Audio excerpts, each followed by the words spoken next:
You are listening to episode number 22 of the Happy Choir podcast.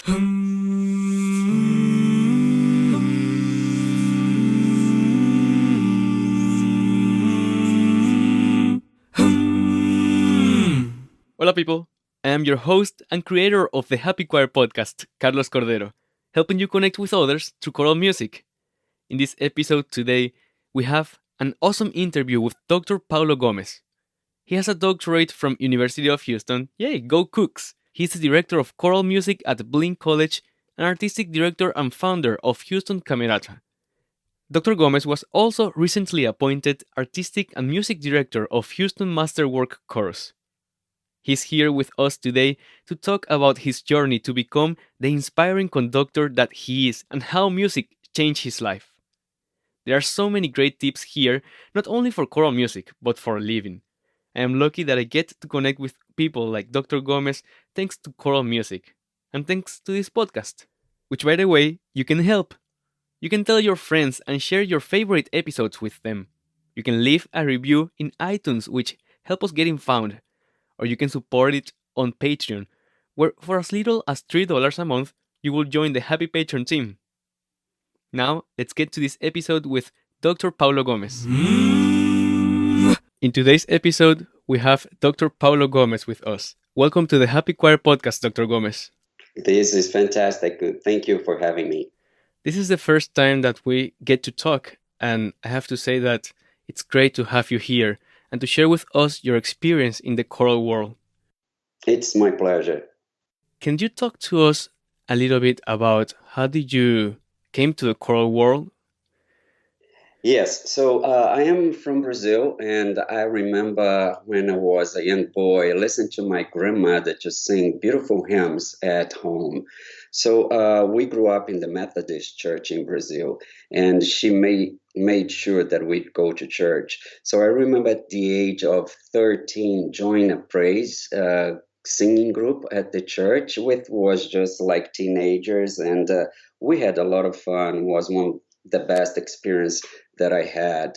But at the same time, the choral director at the Methodist Church made an appealing for people to join the choir for the Christmas season. I was not a fan of the choir, but I decided to join that for the Christmas. I love Christmas. So I said yes, and the church was in construction at the time. So the conductor, her name was Mrs. Elida Magalhães, she had the rehearsal at her house, which was a beautiful big house.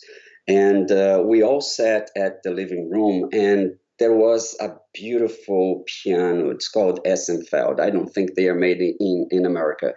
And by somehow I ended up sitting right next to the piano. You know, it was a bass, so I guess I was at the end of the line. And during the rehearsal, I was mesmerized with her playing. I think that was the first time that I really saw somebody live playing a piano.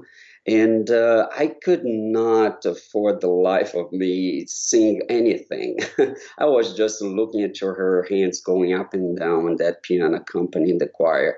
And at the end of the rehearsal, she came to me and said, "Do you want to study music?" I look at her and say, "We cannot afford this, because in Brazil, we don't have music schools in the regular schools. We just need to know what is math and all of these great subjects, but no art, no music. If you want to learn music, you need to go to a specific music school or to a private school, and both of them are very expensive." So as I said that, she looked again into my eyes and she said to me, "I'm asking you if you want to study music. I did not ask you if you want to pay or how we're going to pay." How wonderful. And I said, "Yes, that's what I would like to do." What an opportunity. Yeah, it was like from nowhere. And I was, happy to hear that. So she said, "Okay, we go from here." And I went home. And when I went back to the church during the weekend, she came to me and said, "Okay, we got a way of giving you a scholarship to start in the music school in the city. And we're going to pay for everything. You don't need to worry about it. You just need to get yourself there," which is public transportation. So I was so happy, and I asked her, who are paying for, who are the people? And she said to me, you don't need to worry about it. Everybody that is paying and helping on this, they asked to be anonymous. And I said, okay. So I started to study for the first time music. I was 16 at that time. That it was the first time that I went into a music school, that I saw music note and rhythm and what to do and music theory. And so I also had to decide what I'm going to play. So since I was mesmerized with her piano, I said, I want to start with the piano. So I went to that school, and I started to learn music in there. So that, and the school had a choir, which I had to be part of it since it's part of the program at the school. The most interesting thing that after 2 years that I was there, my mother came to me and said, "Oh, you're 18 now. You got to get a job." And music is not a job that's going to help pay things. And by the way, I enrolled you in summer camp with the power company because they are training people to work for them. So you stay there in the camp for 3 months, and then after that, they will hire you. I Wow. look at her and said, I'm afraid of electricity. I don't think I can do that. I was trying to get away from going away of Exactly. music. And then she looked at me, don't worry about it. That's what is the training for 3 months. They're going to break you in. They're going to make you love how to do all these electro things. And so anyway, fill out this application and we're going to send this. So that was a bad night in my life. So I cried almost the entire night. I didn't want to go for that job and all of that. And I would have to leave all that I was enjoying behind. But I understand we are very poor. So we had to pay bills, the electric bills, the water bills, food, and all of that. And my mom became a widow when I was in her womb. Is still, my father died in a car accident, so I never met him. So it was hard for her. We were three. I had two sisters above me. And so I said, okay, so I said my prayers, and I said, okay, it is what it is. The next day I went to the music school because I had my piano lessons with Miss Fagioli. So she was an Italian lady, and she was also the director of the music school. So as I walked in, she looked at me, and feel free to interrupt because I'm just ranting all about my music, No, please, I love this. how I get to music. And so she looked at me and said, "What's wrong with you, Paulo? You've been crying." Because I was crying, as I could, not in front of people, but I would cry in the bathroom. I was a mess. So I hesitate, but I said, okay, I'm going to share with you what happened. I told her what happened. My mom said this and that. And she looked at me and she said, oh my God, what a shame. I was just about to ask you to become my assistant here at this school. You're doing really well for these past 2 years. And I think you can start to teach the little kids, the 8 years and 7 years old that are here, because you could do the starting process and then we will take from there. And she said, but I understand, and this is sad, but you can always talk to your mom again. I said, my mom is not going to budge. And that was like a second knife in my heart because Wow. it's like she's telling me, I'm going to offer you a job in here. But the job was like an assistant. I just teach like 3, 4 kids. It would not give me a lot of money. Anyway, so we had the lesson as much as I could. I couldn't play too much. I was a mess. So I went home and pacing all the way and waiting for my mom to get home from work. And I got the courage and I told her, like shaking Wow. legs, and I said, oh my God. And because, Brazilian family, your mother is your mother. You don't dare, Yeah, exactly. go against your mom or say anything against any person that's older than you. The respect has got to be there. So I finally had the courage. I told her, and she sat down and she looked at me and said, "Oh, that's very nice, but that's not going to pay. That's not money. It's not enough, and you're going to keep, that is this test for this camp. You have to fill out a form and do a test, and then they choose you, and then you go. And she said, so this process is going to take 2 months. If you want to work there for 2 months, it's fine with me, but you're going for that. So I was kind of happy Yeah, there was kind because of an option there. yeah, another option. And so the next week, because all was almost the weekend, I went back and I told Miss Fagioli that, I could do it. So the money was almost nothing. And I had to pay for transportation. So in Brazil, there is no trains, that was at that time, Mm-hmm. or metros. So you got to hop on a, on a bus, on a big bus, and hop and go anywhere. So I had to take two buses, one to take me to downtown, and one from downtown to the School of Music that was in another neighborhood. So I'll take the bus to downtown, and then from downtown to the School of Music, probably, I don't even know, if probably was like a 3-4 miles, and I would walk to the school to teach, come back, take the bus and downtown again to try to save money, because I want to give some money to my mom, Yeah. that she was, seeing that there was money in there. So I did that for 2 months, and I was happy as I could be. The walk wouldn't bother me and anything. So she said, okay, this weekend is the test. I'm going to take you there to the company, the power company, and you're going to take the test. So I went and I flunked myself on that test. I answered every question that I could possibly, wrong as could it be. Like somebody would never ask me to do anything. So I didn't tell that to my mom, of course. I don't know how long it take, but the power company called and said, so you are not chosen. So I made a bad face. I said, oh, I'm so sad. But I was not sad at all. I was thrilled. So from there, my mom said, okay, we need to find you a job, and you keep, because by that time, that 2 months, I had brought a little money and would help to pay something. She was happy, and I was happy too.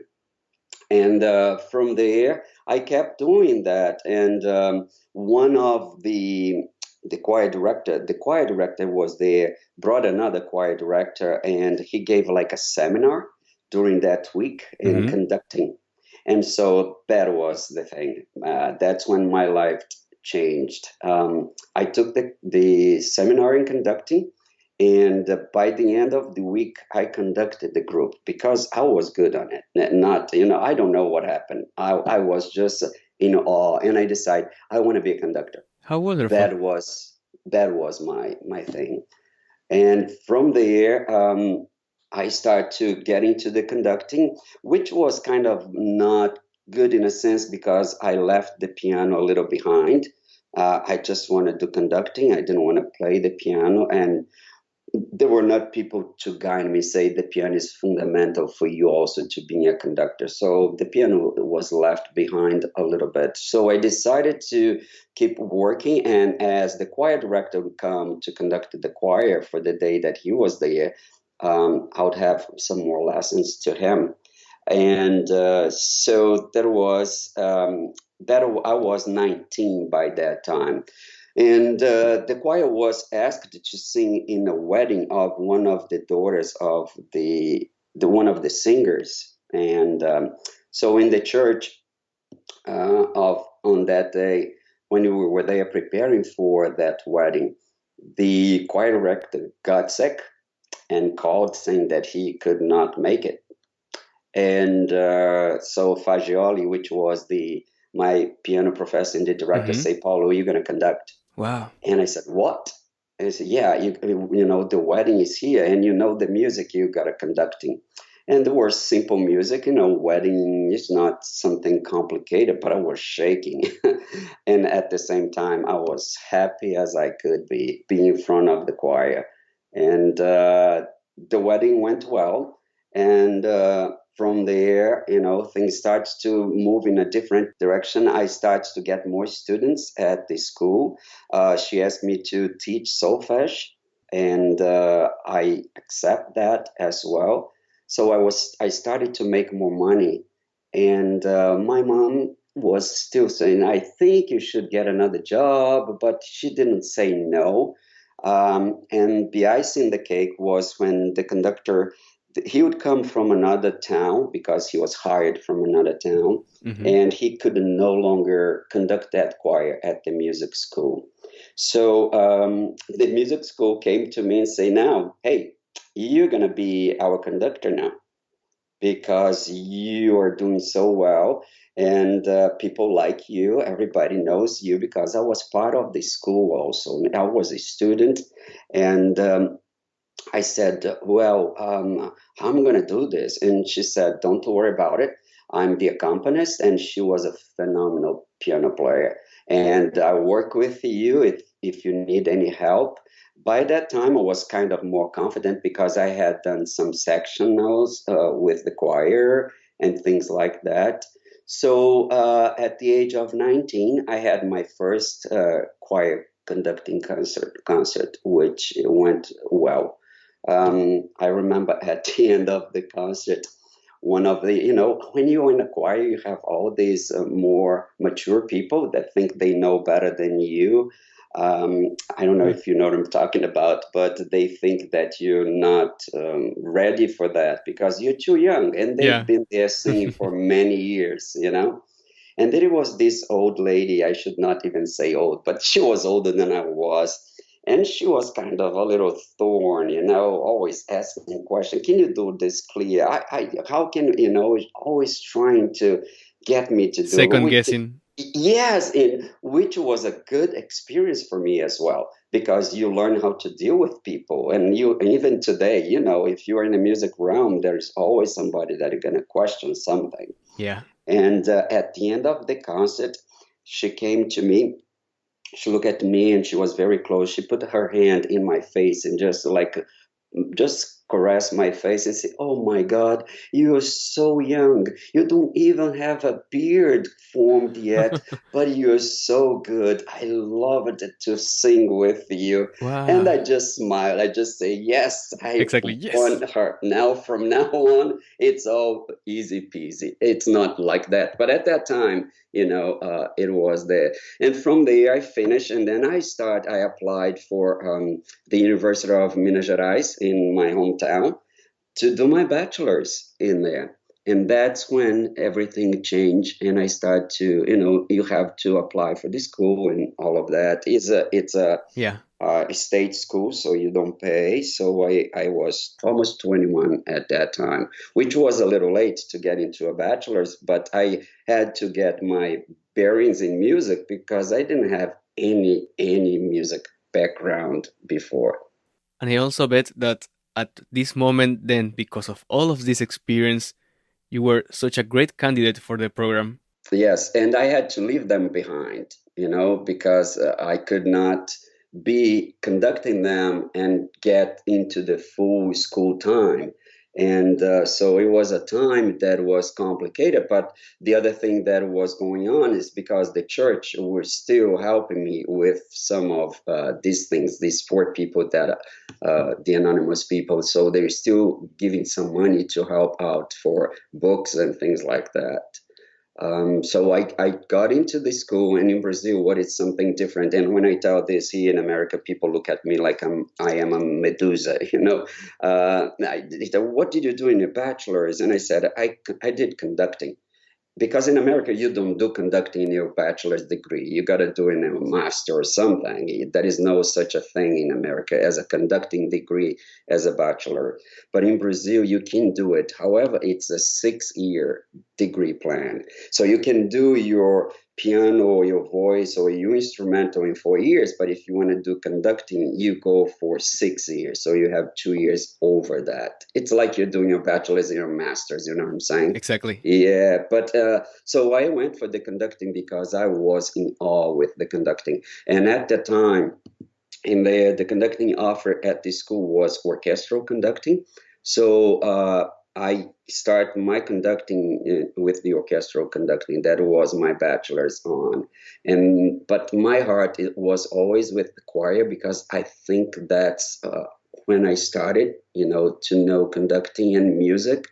So I always had that um, great passion for orchestral work with a choir, and this is still now today one of the things. So from there, I just finished my degree. I kept finding works in choirs and starting to work with groups in Brazil, and then from there, I had a chance to go to Europe with the choir from the university. And we went to Italy and Germany at the time. So when I was in Italy, I met some people in there and got some friendship. And my professor at the time, he was conducting an orchestra in the south of Italy, in Molfetta, which is the Puglia region in Italy. So the second year, he invited me to join him for the summer camp over there, and I did. I stayed in Italy for the summer, 3 months. I fell in love in there, and I said, okay, I want to do my master's in here. And so I went home and started to look into things. But before I got to Brazil, I decided to take a little detour in New York City just to see New York. Oh, wonderful. My life changed in there when I saw that city. I said, "Oh my goodness, I love this place," and I said, "I want to come here instead of Italy." And so I had some friends in Massachusetts, and I was into their home, and I applied for some things, and I started, and I could not get into the school right away. And so I moved and I did some work in Massachusetts, and then I went to do my master's at Boston University with Dr. Ann Howard Jones, which was phenomenal. I was teaching in high school in Massachusetts for a long time, and so from there, I came to Houston, did my doctorate at the University of Houston, and here I am, a Texan now with my cowboy hat. No, I'm just kidding. No cowboy hat. This is such a great journey that you shared with us because then you can see how every piece got you to the next place and to the next opportunity. Exactly. And I love that you also took the opportunity, even though if it made you nervous or if it made you, that you didn't feel you were prepared for it, but you were eager to learn. And Yes. it's amazing that you had the hand of professors and people that were there for you. Yes, I always had people looking out for me. This is a thing that it's a blessing, from God, because every time that I need something, I never got anything for it, really. It's free, even the scholarship that the church gave to me with the people. So the trade was that I would play at the church. So and this I didn't tell you, but when I started to play, you're not a good player. And I remember going. There was this electric organ, just 1 foot. The tiny little organ. Yeah. It's not like in here. I'm sure you know about them. And there was just the organ in there at the church. So when I started to learn, I learned 3 hymns, and they were all three in D major because I thought it was easy to play with only two sharps. And so the pastor over there was incredible, also very flexible. So sometimes I was practicing before the service, and you come to me, say, hey, Paulo, what are you going to play today? What are the three ones that you'd like to play? So I would play 3 hymns for a long time until I can get another one. So I mean, I was getting some money, but I was also working, helping what I could, because the church was helping me as well. Yeah, and I also feel that we've all have in our path these difficulties of managing some people doubt in our music career and also the money side of am I making enough to sustain or to help on my family? Exactly. Yeah, and one thing that when it's hard to move to another country. So you live in your, Yeah. I came here I was not a teenager. So you're leaving your family, you're leaving your friends from since you were a little person, and you are leaving your culture, your beliefs somehow, things that you learn. But one thing that I'm very grateful to America for the opportunity that I got in here. And at the beginning, it was tough because you need to adjust. I still have my accent, and I'm sure it's going to be here forever because I grew up speaking Portuguese. There is nothing that I can do. And I don't want to lose that too. I don't mind have a little accent. But America was great. The opportunities in here, people that open the doors. People are very willing to help and to see what you have. And one thing that I knew right away that if you work hard, you go places in here. And I'm grateful to the opportunities and all the new family, my America Yeah. family. It's fantastic. I completely understand because coming from Venezuela myself, I also have my accent, I have my traditions and culture that I carry with me, but I've also had to adjust and to learn a lot of things here and even pronouncing words. It's Yes. just so much that we go into coming here, but as you say, there are so many opportunities and challenges here that make you grow and make you build a career as a musician that sometimes I feel for me, for example, as a composer in Venezuela, I wouldn't have the option to grow as much, Yes. even though Yeah. music there with El Sistema is very strong. As a choral composer, it will be very Hmm. hard to have all of the options that I have here. And Yeah. I have here in my notes. I watched a video of you introducing yourself to the Houston Masterworks, and I loved that you mentioned that music changed lives. And I Yes. can see how it changed your life from the very first time that you were in a living room working with a choir Yes. next to a piano. It's so simple Yes. and yet so Yes. powerful. My life is different because of music, and I tell my students at Blink College that I don't see myself doing anything else. But I tell them I have no problem have to work in any place, behind the desk, or if I have to go and work in McDonald's. If I have to work to survive, I have no problem. But I am a blessed man that I can work with the thing that I love and get paid for it. So there is nothing else that you can ask in life. This is phenomenal. And I do believe music changed lives and music. I tell, I probably heard this before. This is not only my words, but people say that the music can change people and people can change the world. And I do believe that because I was touched by music and I helped change some things when I was growing up. And I'm still helping to change in a sense that I believe in music. I believe that you can touch many lives with this magical thing that I think it's a gift from God. This is so beautiful. And the fact that it all came from then sharing with other people and other people helping you, it makes it even more wonderful. Yeah. Hey people, I want to take a quick second to tell you how your support makes a difference. When you support me on patreon.com, you are not only giving $3 a month, but you are giving my brand a vote of confidence. This translates to helping several other artists to connect through choral music. Think about it as a cup of coffee that you invite me once a month, only that is way more impactful and personal. Plus, you get to be part of the behind the scenes of my career as a composer, with the many perks that I shared in there. Even if you're not able to give right now, your support listening to this podcast is great, even more if you leave a review in iTunes. Patreon.com/composercordero is the link that you want to visit or share with others. Hope to see you there.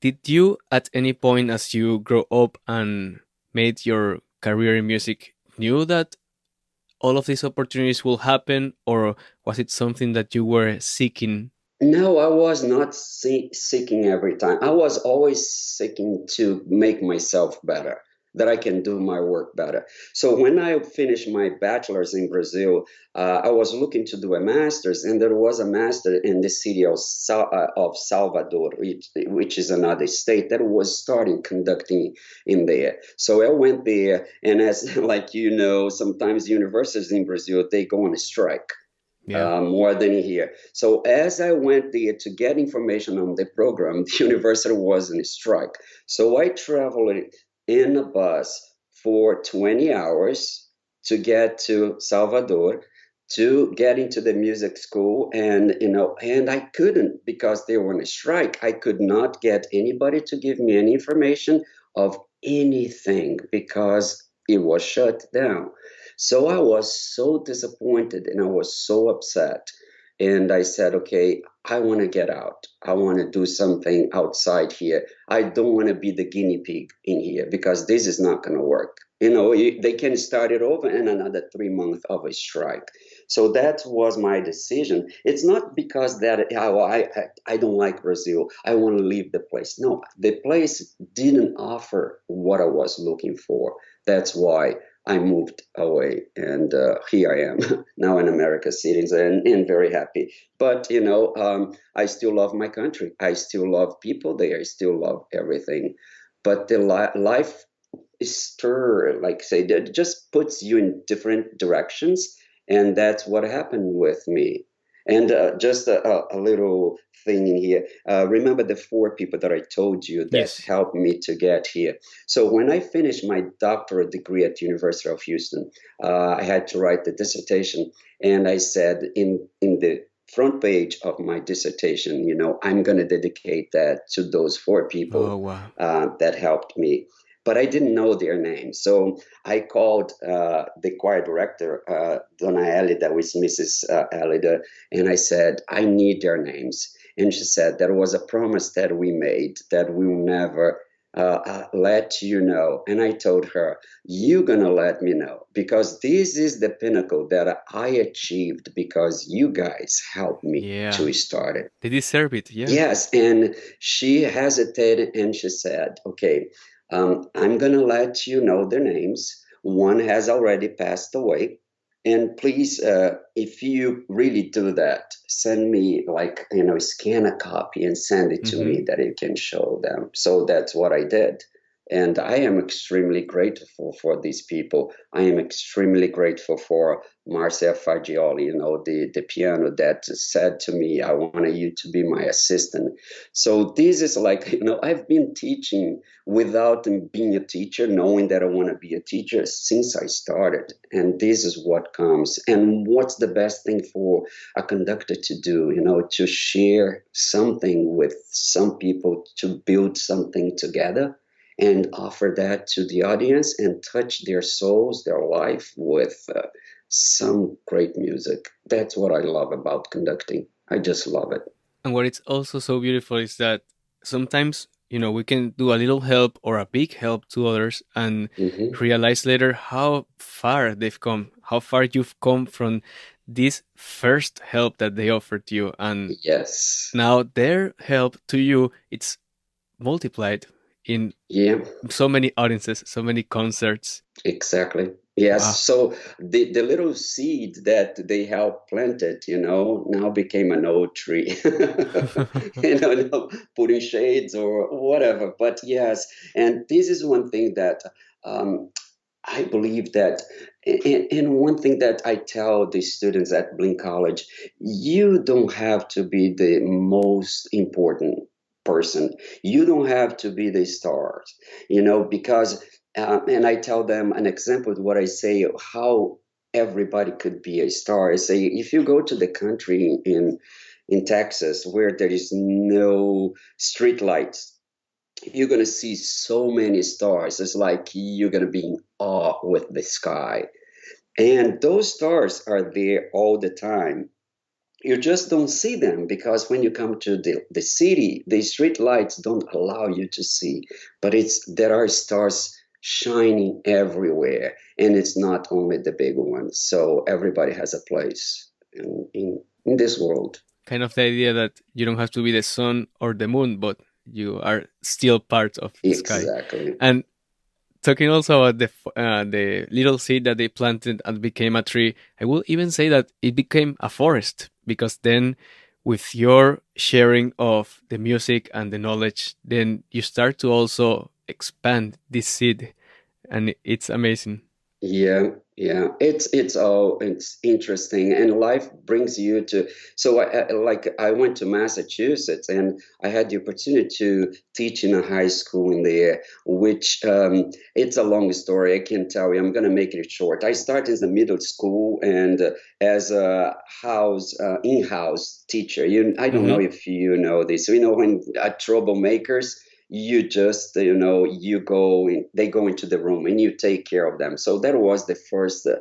job that they had open, because I started just like subbing for a month because there was a pregnant professor, a teacher in there. So once she came back, they offered me to finish the year in the in-house suspension. I say sure, but because I was very open to learn things in America, and I got a good start in the middle school. The principal there told me, "Hey, there is an open in the North High School," and I just called the principal there and I told her that you're gonna go there to interview. So I said, "This is awesome." But I don't know too much about teaching music in America because I was in Brazil, and so I went to the high school and I got the position. And the choir was in disarray. There was no. I always tell when I say this story was like the Sister Act 2, when Whoopi Goldberg just go and see the music room and there are pencils on the ceiling. They are sitting out there making. It was almost in the same way. Wow. I didn't have pencils. I did have like the little toilet papers, whatever. They make little balls and throw into the ceiling to glue in there. So it was hard to start it, and but I had that desire to succeed and also to help, to make the kids to learn how important it is when you sing, when you are an ensemble, that you are group work, that Yeah. everybody's part of it. Every single person in there has a responsibility to make the completely whole. And it was awesome. I had hard times, but from there, I learned really well what to do on the spot because teenagers, urban school with, pregnancy, doing drugs with parents that are not together any longer taught me a lot of things, and to appreciate how you can change things, if you believe in. And I bet that it teaches you also, it taught you to deal with not only the musical part of the job, but also the human side of being a conductor. Listen, you better believe there was the latter because the music you already have some Exactly. experience, but the other one to deal with teenagers, just for you to know, one of the students had the audacity to put a thumbtack in my chair. Yeah, and because it was a tough school, by the grace of God, I saw before I sat down. But it was not easy. And by the end of the 5 years, I taught 5 years, then I took a leave of absence for the master's. By the end of the 5 years, we respect in town. We respect in the Worcester School District. The choir was invited for many things. We had other high schools, but the choir at North High became the example of the program. And my principal is still today. I'm a friend with her. She lives in Massachusetts. She called and say, "You are the best hire that I ever did in my entire principal career." And she was phenomenal. I got tremendous support for her. She never said no. We didn't have like absolutely almost nothing there. I got to her one day, say, "Hey, Miss Drake, I need to buy like keyboards, and I can start to teach these kids little keyboard. Some Yeah. beginners." And she said, "How many?" I said, 10. She said, 8. I say, "Deal." So, and then we not only had the choir class, and then we start with the piano classes, and it was hard work. It was hard work, but that gave me tremendous experience, not musically, but how to deal with people, how to deal with bureaucracy, how to deal with, parents and students having breakdown, in which is part of life. When you're a Yeah. conductor, you are exposed. Sometimes, they see you as a psychologist or somebody, a friend. It's a fine line as a conductor that we walk on, but I would not give that away for anything. And in this same video of introduction to the Houston Masterworks, I also noted here that you said that you don't know only the musicians as singers, but also as person. And I can see it right here. Well, you are also learning all of this in these tough and challenging jobs, but you're preparing for your career as a conductor as a whole because, as you said, many times we not only see conductors as the people who put the music together and to bring the ensemble together, Yes, but it yes, is someone who's there for us and who's there for talking and being a person too. That's also part yes. of the job. And I think this is because of being brought up in Brazil. And no, in Brazil, families are really tight because it's part of the culture. You care for your family. You have to do a lot of things. So if you're in a church, it's very warm. You hug, you cry together. So I'm not saying that America is not like that, but it's a different culture. If you travel to Brazil, if you're in America, you're going to see different. If you're Brazilian, you travel to America, you're going to see a difference as well. And then when people, and this is my way of working, sometimes I feel that, some people think that that's not the right way. I had a conductor when I was at doing my bachelor's. She was brutal. She was brutal. The old type of conductors, thank God today it's changed, but the one that tells you don't say nothing, you just do what I do. The ones you And fear. yeah, yeah, it's just about fear. And it's people that makes you feel like small. The comments, you're not singing good, you're not good enough. And so as I was growing into that, being a conductor, I had in my heart, I say, I'll never want to be this conductor. I will never want to be a person that's going to make people play or sing out of fear. And sometimes I pay a good price on this because people can take that in a different way just because you're approachable. So just Yeah. because you think people should be respected no matter what they are doing. Sometimes people take that in a different way as you are a little loose, you don't have, a strong pulse and things like that. But that's in my heart. I cannot change. I mean, I can change that. And sometimes I do. When you're dealing with teenagers in a college, I tell them, okay, you want me to be that choir director that tell you, sit up, shut up, don't do this? I can do it. And I do that like for 5 minutes and they look at me, please go back to the other way. you know, Exactly. because they see the difference. So I do believe that if you are in 100 choir or a 25, you should know people and you should respect them as people. And if you are with them, they carry they're gonna carry water to you in a basket once you are approachable. That's what I believe. That's beautiful. And that's what I feel that conducting is about because then you are creating a safe space for people to create music. Yeah, as a conductor, Carlos, I should say Carlos. As a conductor, I cannot do my job without people. It's not that I have my piano and I am a piano player. I'm just gonna sit and do that beautiful Brahms Intermezzo 118 in E major and play and make that beautiful. For that to happen with me, I need someone. I need somebody. I need another human being to make that sound to come out. And I just love it. I just love it. Mhm.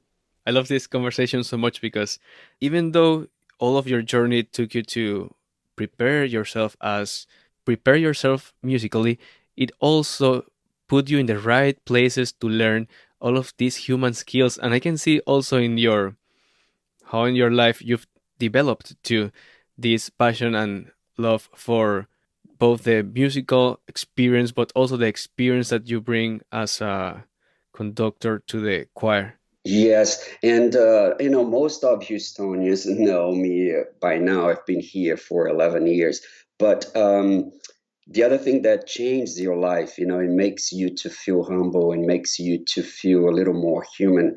I don't know if you know this, but when I was finished my dissertation at the University of Houston, I was diagnosed with a brain nasal cancer, stage 4. So I had a pretty big tumor in my brain, like the size of a golf ball. And I didn't even walk on my graduation because it was exactly the end of my defending my dissertation that I got that bad news. And so I was so happy to have been able to get a doctoral degree.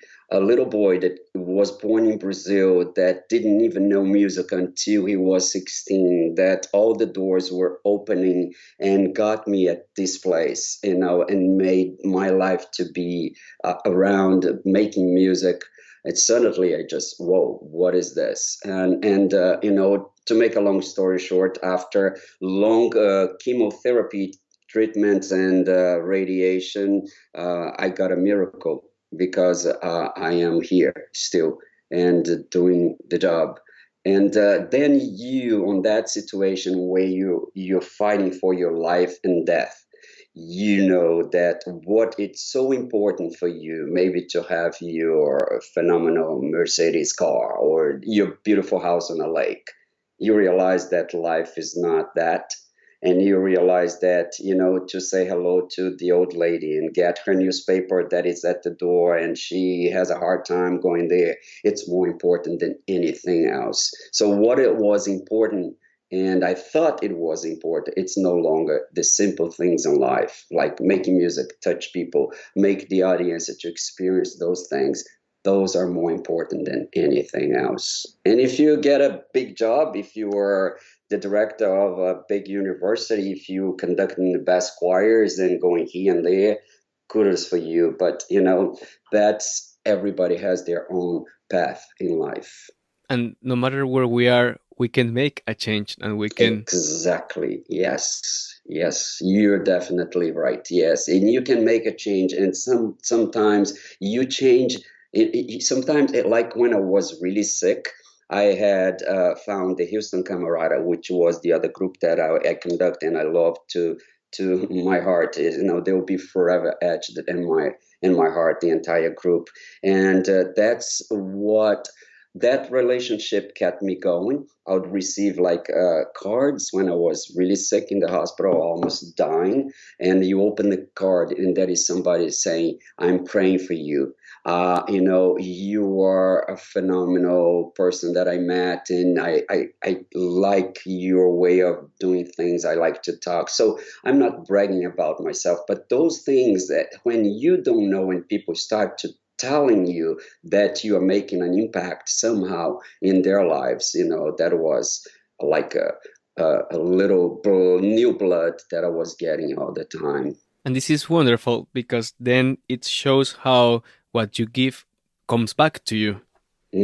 Exactly. Yes. Yes. And if you are, and that's one thing that my first conductor, official conductor at the university would say, you always do what you think it's right, even though people are not really understanding what you're doing, but you always do the right thing.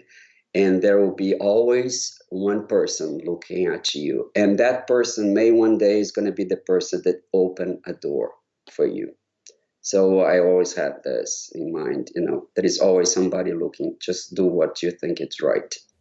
That's such a great lesson because then a lot of time we are worried to impress a lot of people and to find a lot of a big audience that can hear what we're saying. But as you Yes. said, it only takes one person that later will probably open a door for you. And that's a beautiful and great lesson that you just said there.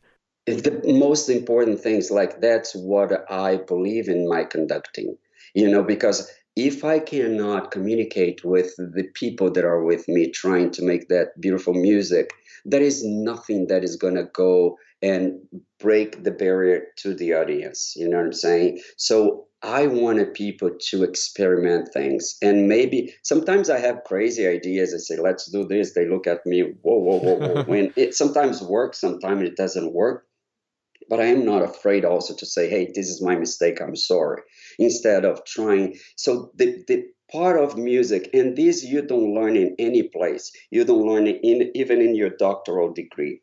There are this relationship between humans, those you learn as you go. Yeah. There is no recipe for that. Yeah, it's one of those things that you have to do and to make mistakes and to find the way that Hmm. then it works for you, because it is also so personal for each of us. Hmm. Yeah, and you probably know that now I am the new artistic director and conductor of the Houston Masterworks course. So our first rehearsal, so I knew a little people in there because the musical world in Houston is not as big. There are a lot of singers and they rotate and sing everywhere. It's so amazing. Yeah. But the first rehearsal is like the first date, you know. You, they are looking at me, I'm looking at them. Where Yeah. we're gonna go from here? Is this gonna work? What is this about? And then you start to move on, and then people start to understand you, and you start to understand the people, and then music starts to come out because the common ground is that music. We are there for that, to make music. And right now we are doing the Beethoven Mass in C, which is going to be a partnership with the Houston Camerata group that I founded, the Chamber Choir at Blinn College, and the Fort Bend Symphony Orchestra. And so there is a lot of people. It's a partnership. It's not the conductor, it's everybody putting their heart, their soul, and making the music to come alive again. And we are just like, I'm excited for this concert coming up in April. This is so awesome. And do you have the dates that you can share with us? Yes, the concert is on April the 5th, and it's going to be at 4 p.m. at the Chapelwood United Methodist Church. Tickets are available at the houstonmasterworks.org. And besides all of these people that I just mentioned, we have the soprano Amanda Kingston Biro, the mezzo soprano Karen Cecilia Phelps, the tenor Zach Averett, and the bass is Michael Kessler. And we also have Cameron Cody playing some things in the organ. And that's going to be, we call the concert Beethoven's Voice.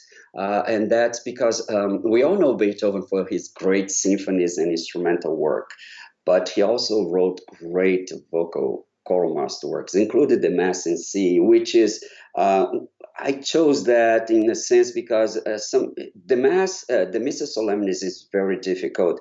The Ninth Symphony, it's huge. The Houston Symphony is doing the choral fantasia. So I said, I'm going to go for Mass and C. And I know other colleagues of mine are still doing the same work. But we're excited because this is a gem of that piece that Beethoven wrote for the Esterhazy family. So that was used to Haydn. And the prince just said, I hate this. What you have done, Beethoven? And Beethoven stormed out, but he published this work. And the robust beginning of the Gloria, and at the end of the fugue, the Et Vitam Venturi in the credo are just gorgeous. And you have that awe-striking moment, at the beginning of the Sanctus. So we're excited for this concert with the partnership with Blinn College, Fort Bend Symphony, and Houston Camerata, and the Houston Masterworks in there, which is promoting the concert. How wonderful. And to hear the excitement in your voice is amazing. I also want to, I'm right now here in the website and it's awesome. This will all be in the show notes for people to be able to go there and to get all the Fantastic. information and get the tickets. I want to give a big shout out to Karen because She's a friend also, and she's an Yeah, awesome soloist. And go Cooks! yeah. Did you go to the University of Houston as well? Yes, yes, Yeah, phenomenal. So you probably went the after I graduate, yes? yes. I did. Um, I did my it- masters there with Dr. David Ashley White oh, and yeah. sang with Dr. Betsy Cook Weber. Yes, she's Yeah, fantastic too. Yes. yeah. Yeah. Well, I am so grateful to Dr. Hausman, Dr. Weber, and all the vocal, department in there for the opportunity to uh, being at the University of Houston. And at that time, there was a partnership with the Houston Symphony. So I was the assistant director with the Houston Symphony Chorus with Dr. Hausman. And I tell you, man, that was the most wonderful 3 years to see all these conductors from everywhere around the world to come and conduct in Houston. It was just a blessing. It's amazing. I have to say that University of Houston for me too changed my life, and I just have to say that I'm grateful for everybody there that just guided me, as you say, the voice faculty, the conducting faculty, the composition faculty. Everybody was there for Yes, me, and yeah, they are phenomenal. Yeah, I'm grateful to all my professors in there.